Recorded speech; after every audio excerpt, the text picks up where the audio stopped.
So welcome everyone. It's a lovely day for a webinar and a lovely day to talk OT security. So here we go. So my name is Rod Locke. I'm a Director of Product Management at Fortinet covering OT, and I'll get into who Fortinet is and some of the information we can share, not just on the threat landscape, but also some recommendations for securing the OT environment, which is really where we try and help a lot of customers globally. So for our agenda today, I'm going to talk a little bit about who Fortinet is. I'm going to talk about the OT threat landscape and how the challenge of securing OT has kind of evolved with not just the attackers that are out there, but also the changes to the attack surface as well. So, how these networks are changing and how we're asking OT systems to do more and changes within organizations that also impact your ability to have good security on the OT environment. And I talk about some best practices for securing OT, so the kinds of things that OT security practitioners really emphasize, and that talk a little bit about how some Fortinet solutions can play a role in securing those environments. I'll talk about a few case studies around the country and the world, and then we'll have time for Q&A. So I will get into it. So first of all, who is Fortinet? So Fortinet was founded 24 years ago, almost 24 years ago, by the Z brothers. We're headquartered in Sunnyvale, California, with major development offices here where I am in the Vancouver, Canada area. And a little profile of what Fortinet does. So Fortinet, the name of the company is really about fortifying your networks. So we're really a secure networking company. We have a massive global customer base, and sort of through COVID and the supply chain restrictions, Fortinet passed our sort of kind of moved ahead in terms of the number of firewall shipments. So we're not just shipping more firewall units than our competitors, we're shipping more firewall units than all competitors combined. So more than 50% of the firewalls that people install globally are FortiGates from Fortinet. We are a $6.4 billion company in terms of our billings. We have huge investments in innovation, and I'll get into a little bit about some of the unique technologies that's enabled. And then just to talk briefly, of course, for such a large organization, it's not surprising that you see a lot of top financial companies, healthcare, manufacturing, retail, technology companies using Fortinet in their architectures. And Fortinet's been doing OT for a long time. So FortiGates in particular have been used in OT environments for over 20 years now in OT. We have about 52,000 customers using Fortinet in OT environments. And you can see a few sort of snapshots of case studies. I'll get into a few specific case studies later, but we not only have solutions that are ruggedized for the harsher OT environments versus your sort of IT wiring cabinet. The OT environment typically has greater demands on the devices. We also have OT specific capabilities in a bunch of our different devices and solutions to enable specific views for OT, extra visibility of OT protocols. I'll get into a little bit of that later as well. In terms of verticals, we cover every OT vertical you could think of. We are there, whether it's, we've got a lot of adoption in manufacturing, especially in energy, oil and gas, water, wastewater, transportation, healthcare, and smart buildings. And we've been recognized as a leader. So Westlands Advisory is an analyst group out of the UK. We've been recognized as a leader for 2 consecutive years of their analysis. You can see a few of the other larger OT players that have been rated as well in this, but we're happy to be recognized in terms of our overall security platform, going beyond the FortiGate to a bunch of other solutions. Let's talk a little bit about the evolving threat landscape for OT. And there's I sort of split this into 2 major factors. And the first one is mostly about the attack surface that your OT system is facing. So a lot of OT systems, and we'll start with digital evolution into technology disruption. So um, a lot of OT systems, sort of back in the day, you'd create a system and you'd keep it either mostly disconnected or with very limited connectivity to the rest of the environment. So you might have a real air gap. There's still air gaps around in some in some OT systems, but mostly those have kind of dwindled with digital transformation. So there's been a greater demand to get data out of the OT environments, to be able to make changes into the OT environments. And because of shortages of skills, whether it's cybersecurity or networking or engineering and operations staff, there's a greater demand that people have to be able to do some remote operation as well. So some remote connectivity into OT sites that are, to avoid them jumping on a plane or driving a few hours to the site. So the digital transformation has really driven a lot of increases in connectivity. And so, it's a big, what we try to do at Fortinet is make it easy for people to do that in a secure way. And we'll get into some of the techniques that you can use to do that. Technology disruption, again, with more things integrating AI. We have connectivity into AI platforms, and again, lots more data moving around that wasn't moving around before. I mentioned a little bit about the skills shortage and remote work and hybrid work, but it also impacts cybersecurity personnel. So greater complexity of your network and security means greater demands on your cybersecurity team or your cybersecurity provider.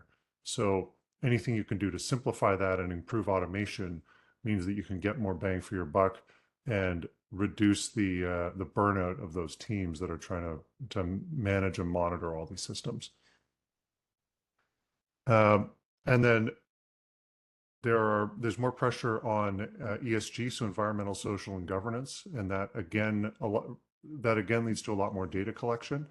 What we're also seeing is regulatory and compliance requirements are increasing globally. So there's some real big headline regulatory requirements that have come up. Things like TSA for water, wastewater, we have the EPA directive. For manufacturers and critical infrastructure in Europe, we have the NIS and NIS2 directive. The North American Power Grid has NERC-CIP, and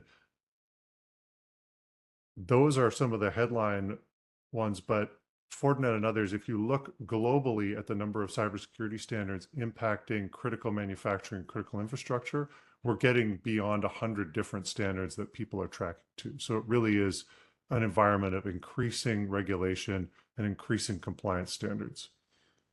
And finally, what I'm going to jump into next is really more about the threat landscape. So, these things are most of these things are about driving changes into how our OT systems are connected and how we interact with them. They're a lot less of an island and much more connected to the rest of the enterprise, to your cloud, and to everything else. But the threat landscape has also seen a ton of changes even in the last 10 years. So one of the biggest things that has driven this the changes to the threat landscape and overall, and we mentioned it here, is the rise of cybercrime and ransomware. So at bottom left here, we're mentioning industrial ransomware, where the ransomware and wipers that have been used in the last few years have really increased how much they're paying attention to OT. So they have code that is specific to some of the OT systems. Some of the other changes in the threat landscape, we're seeing things being pulled in two directions in terms of attackers, whether they're sort of advanced persistent threat or nation state attackers or cyber criminals. They're making use of vulnerabilities, both old vulnerabilities that people still have lying around, especially in older OT systems that may not have been patched or may not be upgradable. They are also leveraging new vulnerabilities faster than ever. So I think it was CISA and their partners put out a report on APT40, which is a Chinese state-sponsored group, and they're finding that their ability to convert a when a vulnerability is disclosed, they're often able to create an exploit to that within a few hours to a few days. So they're getting those sort of weaponized very quickly. And so it really is a race. If you've got exposed attack surface with that vulnerability, you're in a race against the attackers. Basically, that's the what we're seeing today. So unfortunately, you have to worry about the old stuff, and you have to worry about the brand new stuff as well. Um, Targeted attacks have increased. So um, targeting means that attackers are not casting a wide net as much, and this is a little bit enabled by AI. They're able to choose their targets and create much more targeted phishing attacks or exploit attempts against their targets versus just kind of a spray and pray approach that cybercrime would have used a few years ago. So spam emails or phishing emails used to be easier to spot. Now, with the help of AI and Gen AI, they're able to create much more convincing uh, uh, phishing emails and phishing emails with fewer typos. Right? You used to be able to spot kind of crummy looking text and realize that it was either spam or phishing. APT threat actors continue to be active, and unfortunately, with some of the geopolitical events. We're seeing FortiGuard Labs has seen a little bit of overlap between the groups that are definitely state-sponsored groups like Russian intelligence or Russian military using some of the same infrastructure as the cyber criminal groups from the same region. So there's a little bit of bleeding over of both infrastructure and access. So if the cyber criminals get access to a target that's of interest to like military intelligence, then they're going to pass over that access, right? So that's the one concern. And then a couple of others, or a few others here, risks of using the cloud. Increasing use of the cloud increases complexity. Often the risk that you see with the cloud is in unsecured cloud resources. So the stuff that you're storing in the cloud may inadvertently expose some credentials or inside information that can be leveraged by attackers. Supply chain attacks continue to be an issue. So, and this is really the modus operandi of a bunch of nation state groups where they try and target a package that's widely used, and then that gets auto installed to a bunch of targets for them for free, right? That's what we saw with like SolarWinds. And finally, insider risk. So we did see an increase in insider incidents, whether that's an attacker using a phishing attack to leverage someone's inside access to systems that they didn't even necessarily need to have access to, and now the attackers have been able to take advantage of it.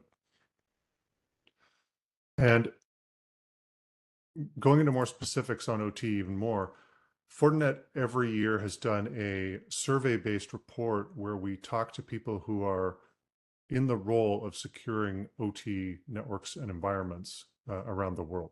So we do this report. You can check out more at our 2024 State of Operational Technology and Cybersecurity report. But some of the highlights, uh, in terms of things that have changed. One of them is that organizations in how they secure OT, they're elevating responsibility for OT cybersecurity. So it used to be often that it was like the plant manager's role included the OT network and securing the OT network.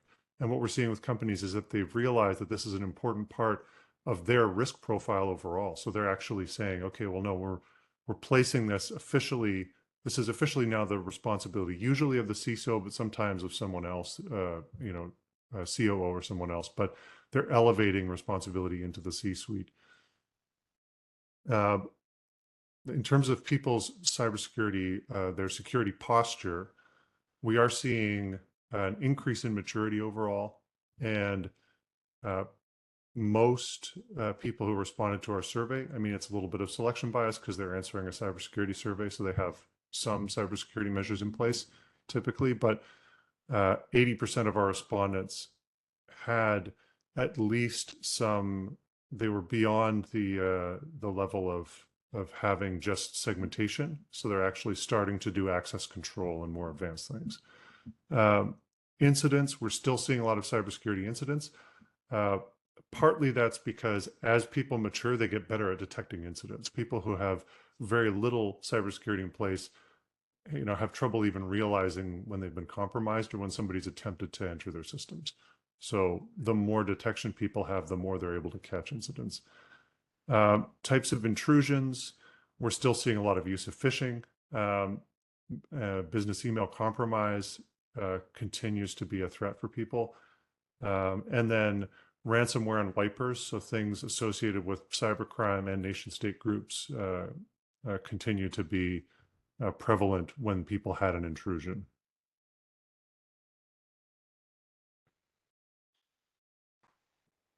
So again, OT connectivity increases. As you connect more things into the OT environment, you increase the paths for attackers to try and get into that environment as well. So it's not surprising that we have most of our respondents had at least some kind of incident impacting OT.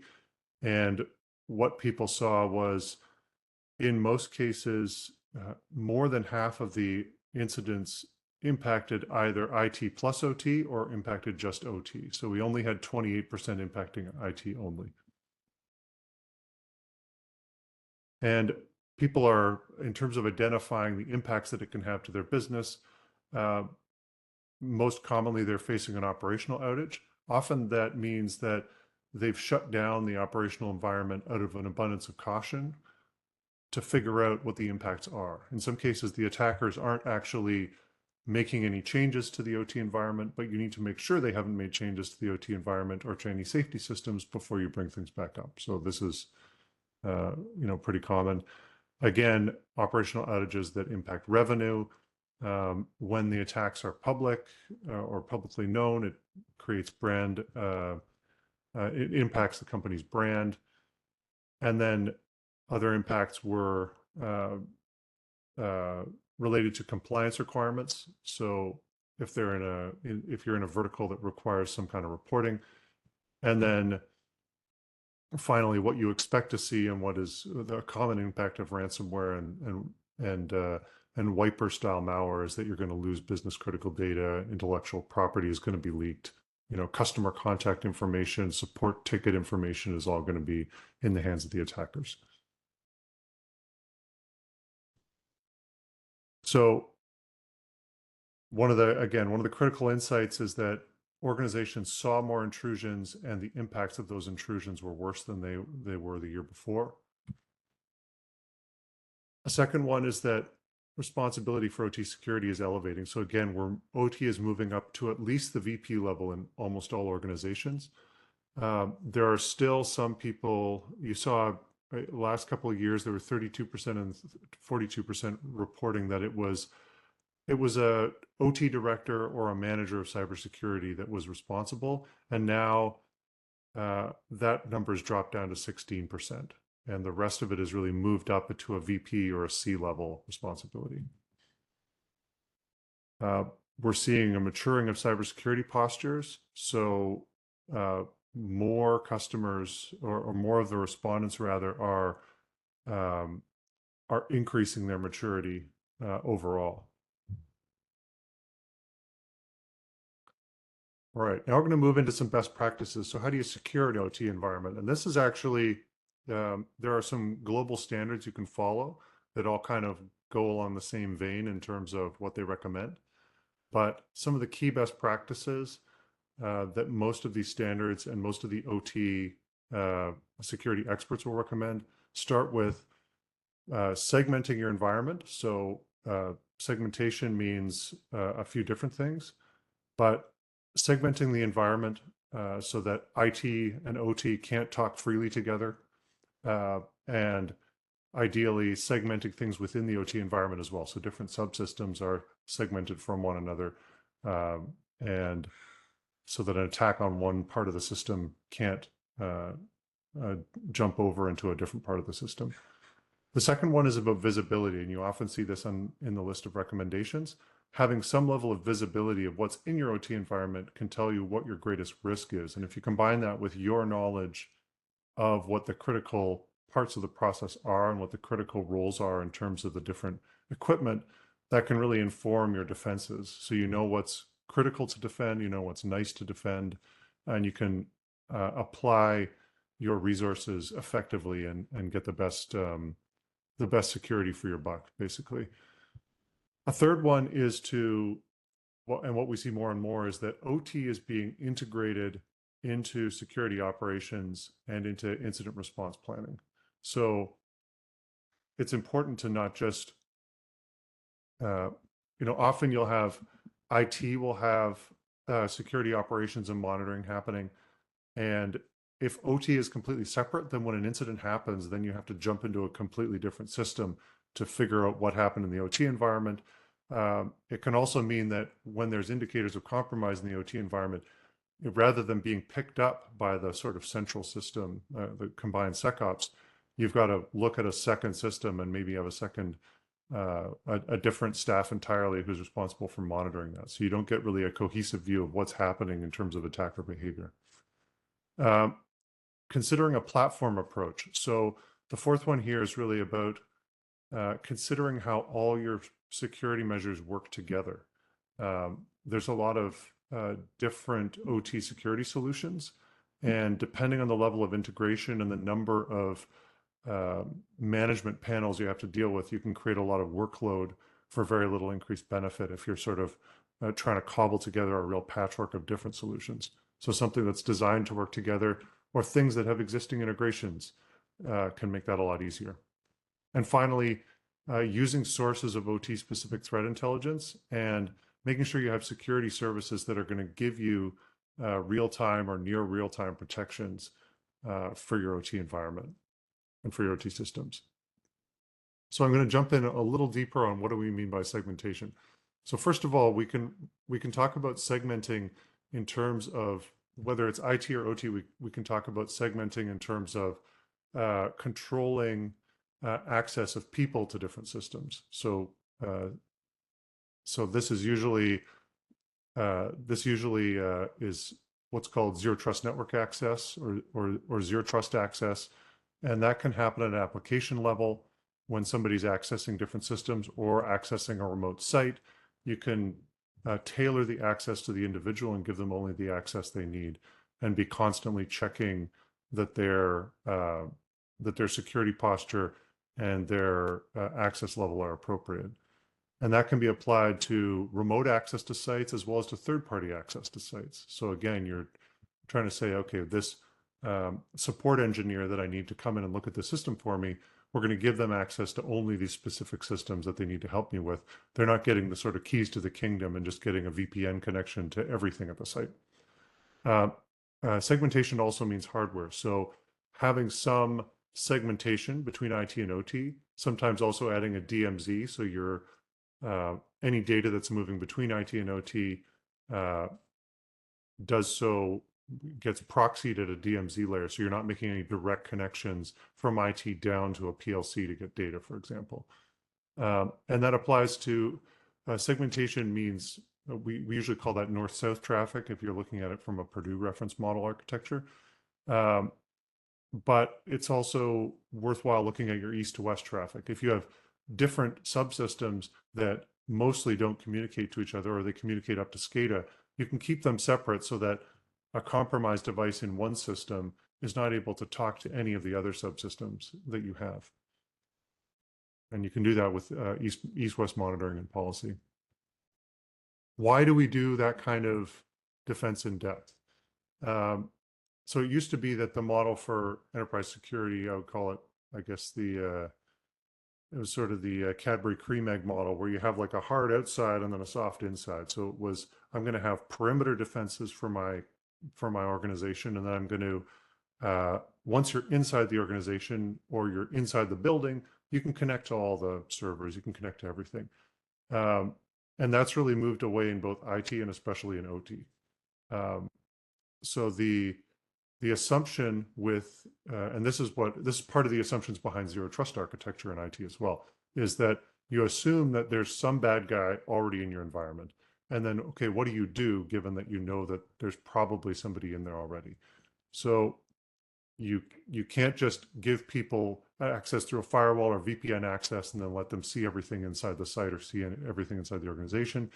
So you harden all of the different networks inside. So you add checkpoints. So if you go to the bank, they don't just sort of check your ID at the door and they'll let you walk around into and out of the vault. There's different layers of security at the bank, even once you get in the door. Um, and so that's about having defense in depth, so different inspection points on your network. Also detection, so you can have additional points where you're detecting things, or um, the ability to detect bad behavior on some of the endpoints as well. So on some of like the servers and workstations where you're able to install some endpoint monitoring agent or some kind of monitoring capability. And it's also about collecting that data into some kind of monitoring architecture or service so that you can actually see when something bad is happening, correlate things, and have a timely response to hopefully protect yourself. So what's the difference between IT and OT? So what do we recommend when you're looking at IT best practices versus OT? So first of all is look at the successful technologies from IT and practices, but then figure out how to use them in a way that's tailored to the OT environment. Usually you have different priorities in OT when it comes to like availability versus confidentiality of information.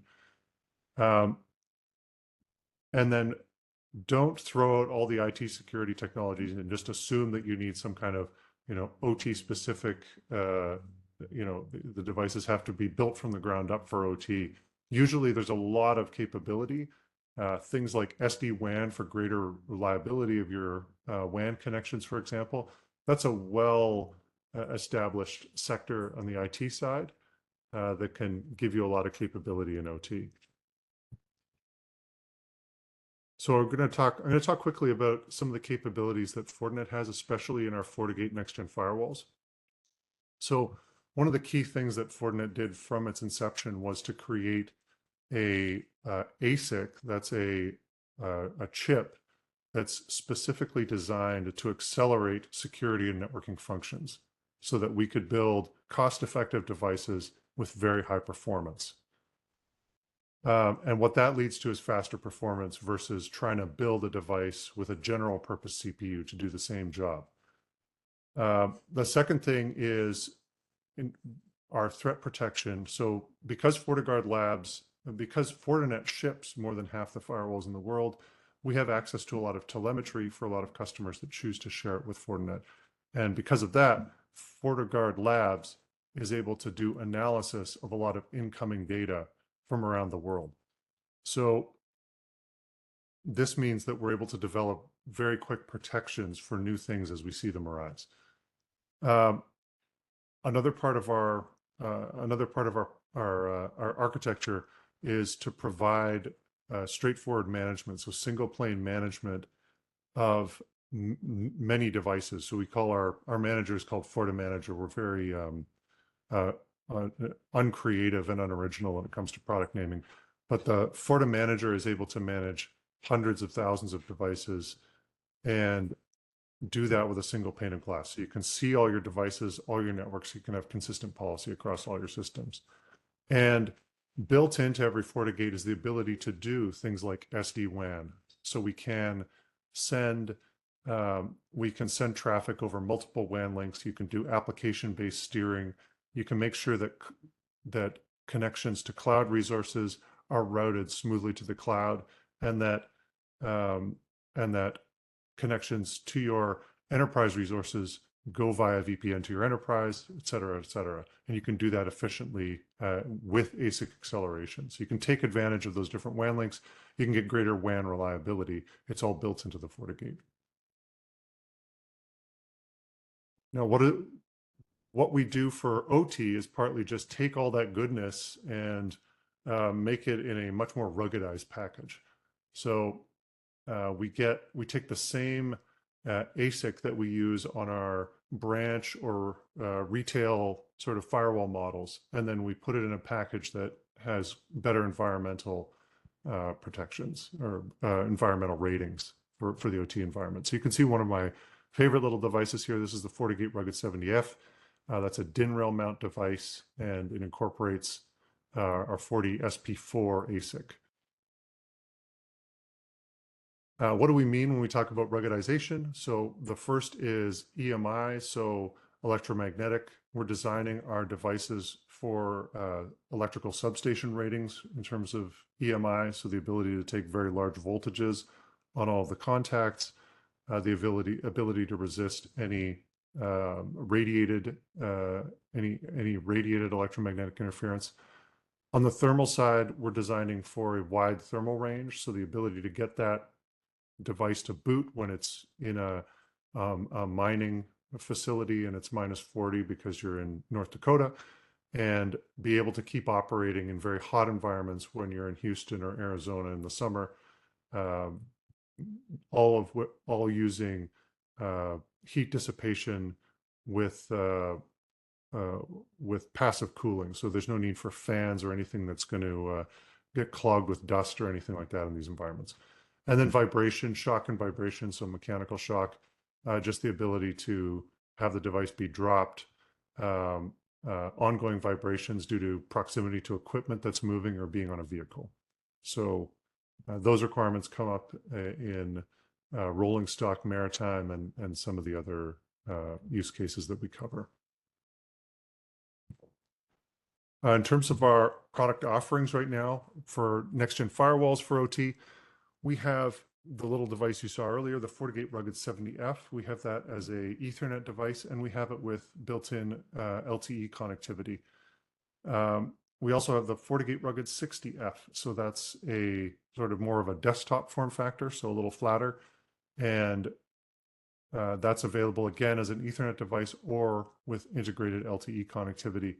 And then the newest device we have is the FortiGate Rugged 70G 5G Dual. So this has dual 5G connections and integrates our latest ASIC. And with that integrated ASIC, not only do we increase the performance levels, not only do we increase the performance of the existing functions that we have, we've moved even more functions into the ASIC acceleration. So things like SD-WAN, more of the SD-WAN capability is now handled on the ASIC and therefore can run at even higher speeds.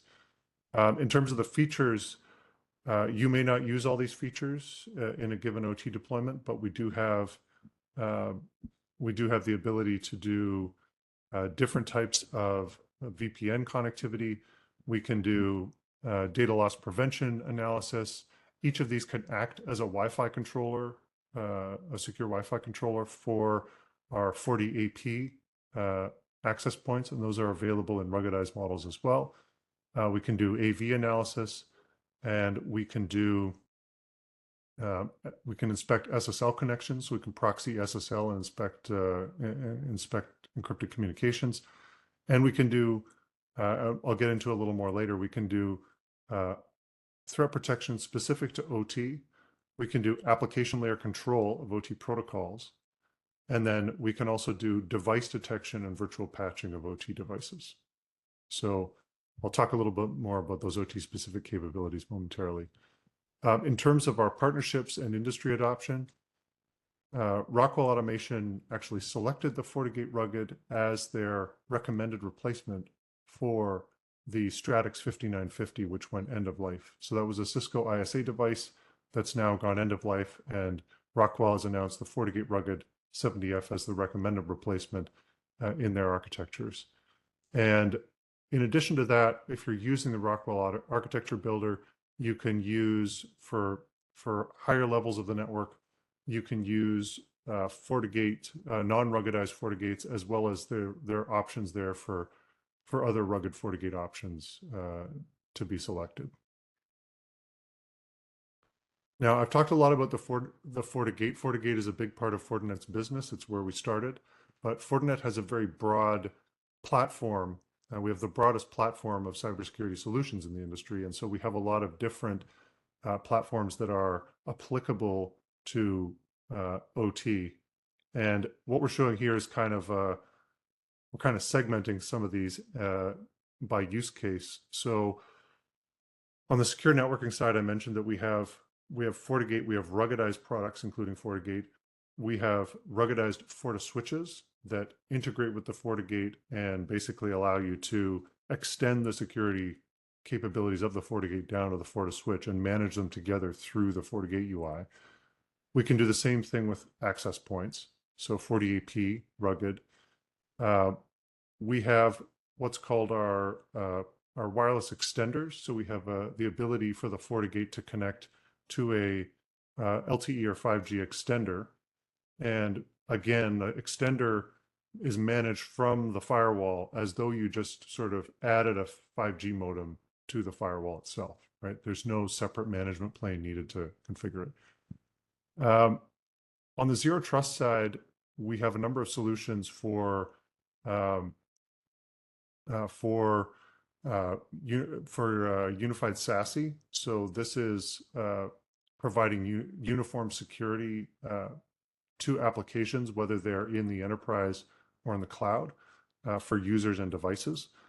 We have specific to OT environment. We've recently launched FortiSRA, a secure remote access solution based on FortiOS, so using the same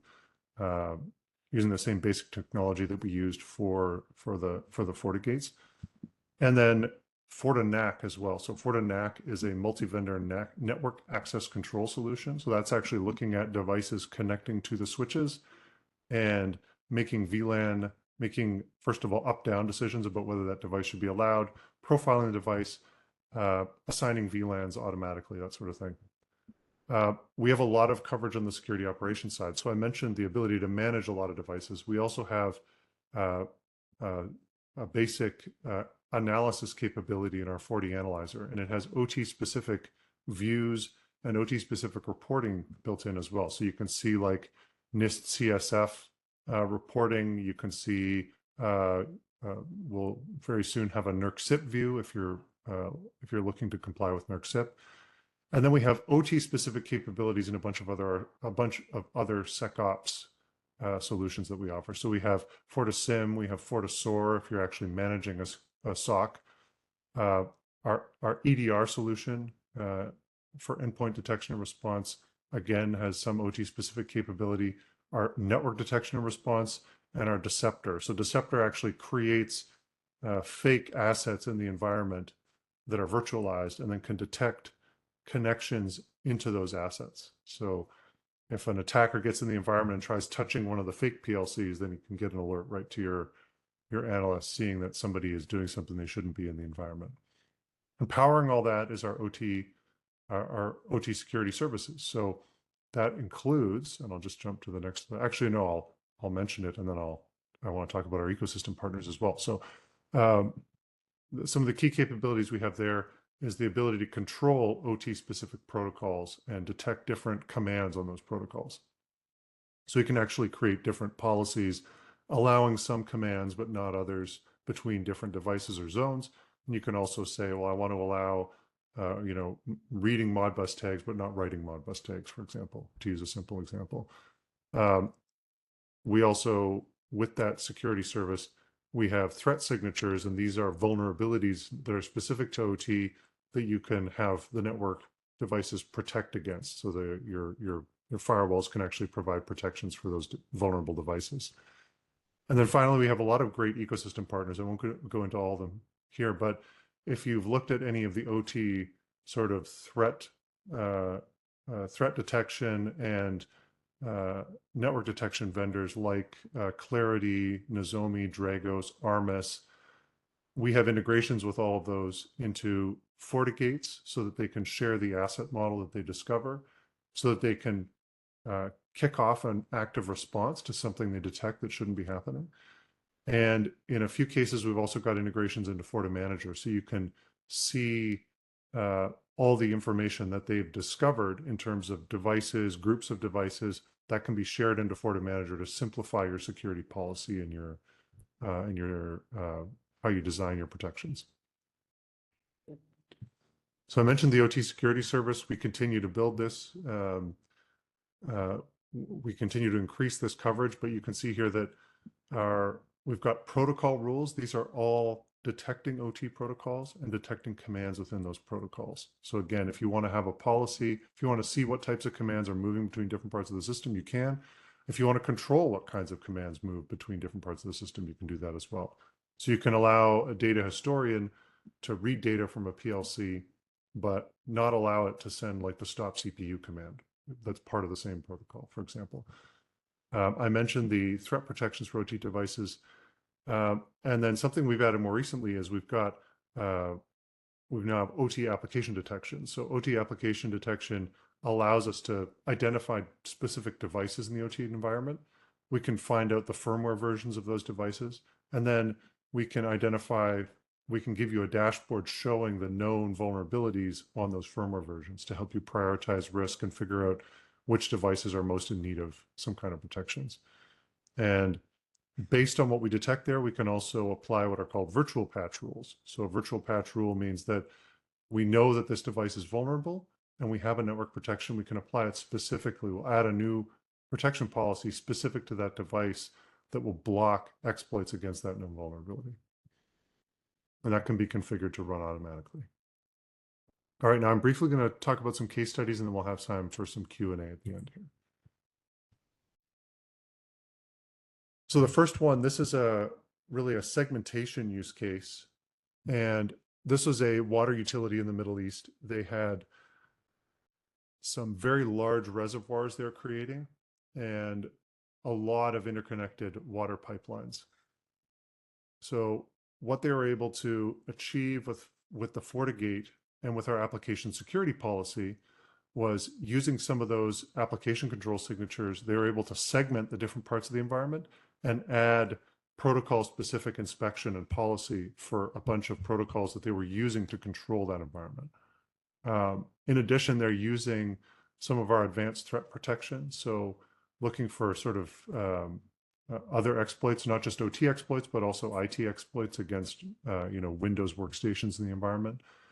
And then they made use of logging, reporting management, also virtual domains, we call them. So VDOMs gives you the ability to segment the firewall, the FortiGate, into multiple sort of virtual FortiGates and have different policies within each of those virtual FortiGates. The next one, you may recognize the candy. This is a global confectionery manufacturer. And so I'm happy to have my product protecting gummy bears around the world. They were able to use use FortiGate to segment their industrial environment, and then they were also able to integrate, use FortiAnalyzer to provide some SOC management and analysis across both their IT and OT environments. And one of the benefits they got was using FortiManager to manage all the devices that they deployed. They're able to create a uniform policy and deploy that across all of their factories.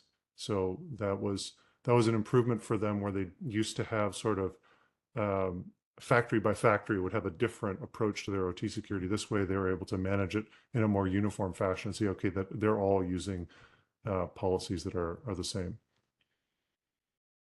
Our next one is so Houston County Electrical Cooperative.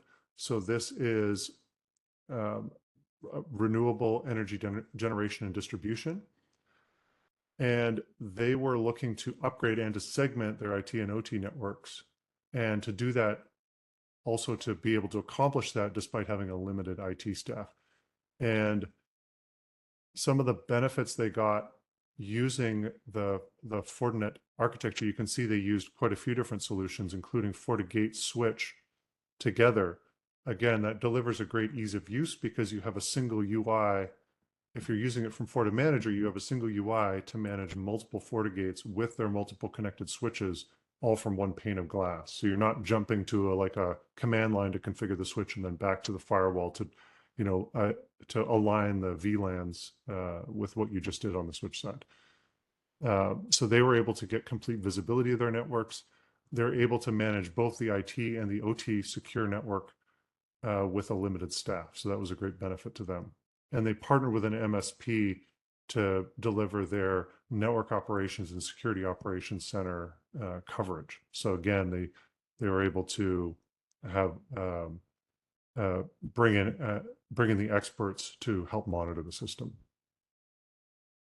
All right, and that is all I want to present. right now. We're going to move on to some Q&A. So I'm going to see if I can find the chat window. But if John wants to jump in with some questions, that is great as well.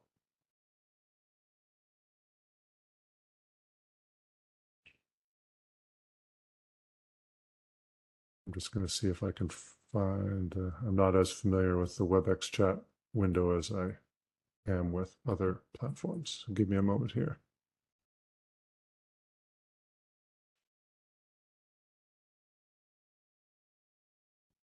All I'm right. looking at chat and I don't see any questions right now. Oh, wait a minute. Sure. There's one from Chris. Are ruggedized models conformally coded? Yeah, so we don't conformally coat our ruggedized models in general. We have the ability to do that on a um, sort of on an opportunity basis. So if you have a large enough installation, then we can create a SKU that includes the conformal coat process. Let's say that as a product manager, I'm allowed to say that. Yeah. So that's basically how it works. Okay. Any other questions that don't be shy, type them in. Yep, please jump in if there's any other questions you might have. Let's see. For the less mature folks on the OT journey, what would you recommend for the first steps? Yeah, this is a very, by the way, this is a great question. And this is, for some reason, a very controversial question on the OT security community. So I'm glad you asked it. Um, so if you ask like Gartner, who's an IT analyst, they would say you need to do a visibility project. You need to install sensors everywhere to figure out what you have and then decide how you're going to secure it.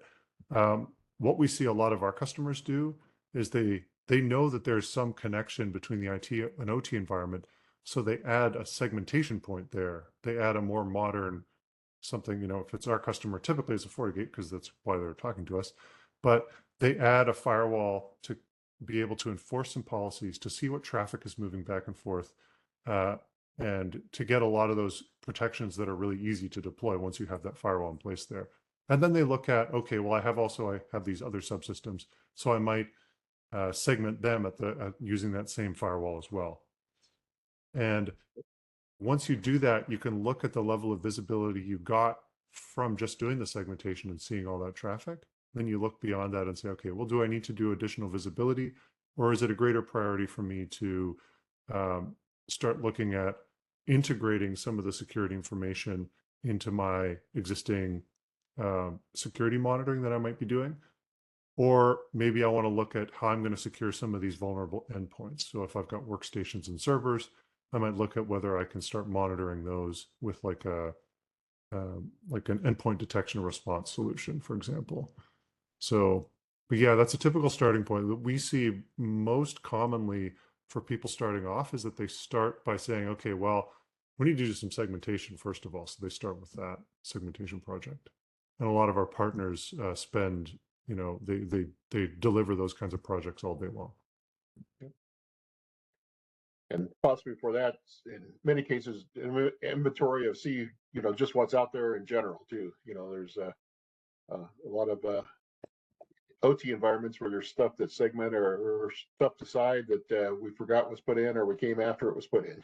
So Yep. So that's really the two steps people start with. One group will start by saying, okay, I know that everything behind this line is OT, so I'm going to segment it. And the other group says, well, I want to do a real asset inventory first, whether that's manual or with some kind of monitoring solution.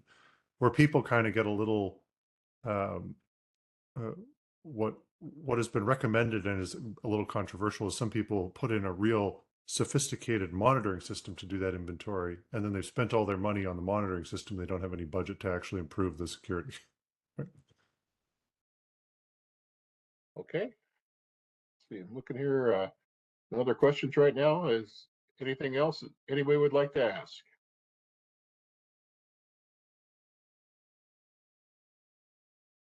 Okay, here's one. What hardware or software is required to utilize the OT device detection feature? That's from Justin. Thanks, Justin. That's a great question. That's a pretty simple one.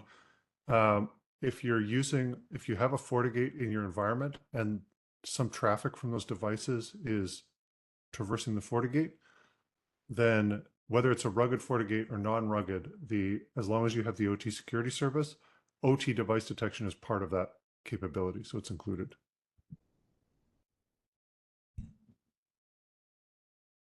So if you already have a FortiGate and you enable the OT security service, you'll also start to get some of those detections available.